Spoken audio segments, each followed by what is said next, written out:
How's it going, guys? So, Luis Ortiz is going to be fighting Malik Scott next month in Monaco.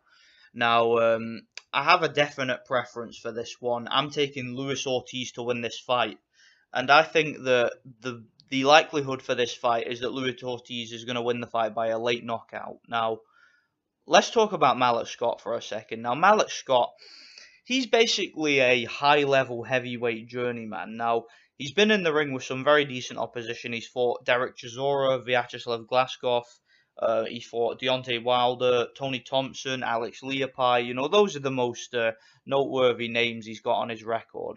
However, you'll see a theme with Malik Scott.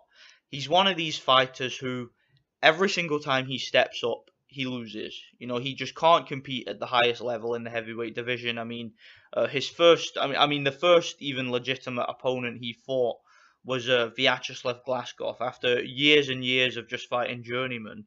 And he couldn't get the win in that fight. The fight was a draw. The majority of people thought that Malik Scott won the fight, but it was very close. You know, it was one of those fights where it really depends on what you like. It depends on subjective scoring, and the fight got scored a draw. And yeah, that was the first blemish on Glasgow's record as well. I believe both guys were undefeated going into that fight, but it happened. And Derek Chisora was his next opponent a few months later, and I remember that fight. That was a very strange fight where Glasgow was actually outboxing. Sorry, Malik Scott was outboxing Derek Chisora, and he looked okay in the fight. You know, he was showing good boxing skill. Where Derek Chisora was being made to look very clumsy in the fight. However, in the sixth round, Derek Chisora caught him with a punch, which apparently perforated his eardrum. When I actually first watched it, I thought he took a dive, but from what I heard, he actually perforated his eardrum in the fight, and it messed up his equilibrium, and that's why he just couldn't get up in time and ended up getting stopped. But yeah, you know, Derek Chisora managed to stop him, and after that, he fought a guy called Grover Young, just a complete journeyman, a guy who had lost more than he'd won, and he got a stoppage. He then went on to fight Deontay Wilder. Now, we all know what happened there, okay? I don't really need to comment on it. The fight was absolute fix. You know, Deontay Wilder basically caught Malik Scott with a slap. It was a little left-hand slap to the chin, and Malik Scott dived to the canvas like he had just been hit with a baseball bat. You know, he was all over the place, acting like he'd just been hit over the head and with a blunt object, and couldn't get to his feet, even though he put his hand out, you know, to try and cushion the blow.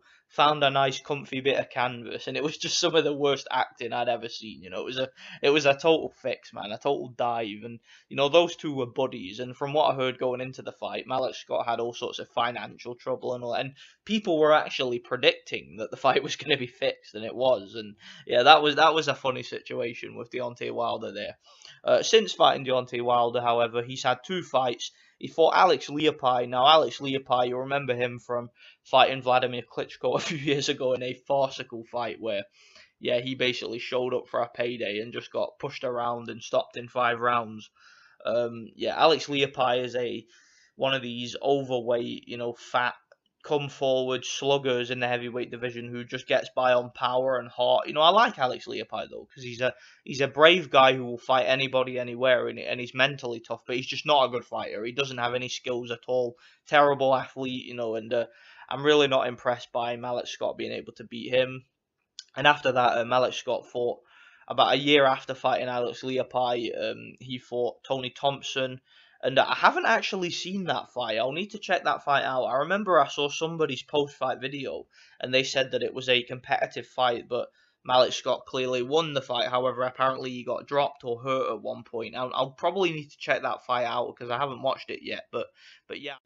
And that was actually Malik Scott's last fight, the Tony Thompson fight. It was late last year, so it's been almost a year since Malik Scott last fought, and he's going to be going in against Luis Ortiz. So you have to imagine that the likelihood is that Malik Scott isn't going to be in the best of condition for this fight because you know, if you've been out of the ring for a year and then you jump straight in with a fighter like Luis Ortiz, that's not a very wise move, in my opinion. Now, Luis Ortiz, to me, he is a little bit more complex than Malik Scott. You know, Ortiz is a southpaw. Ortiz seems to be able to fight in the pocket.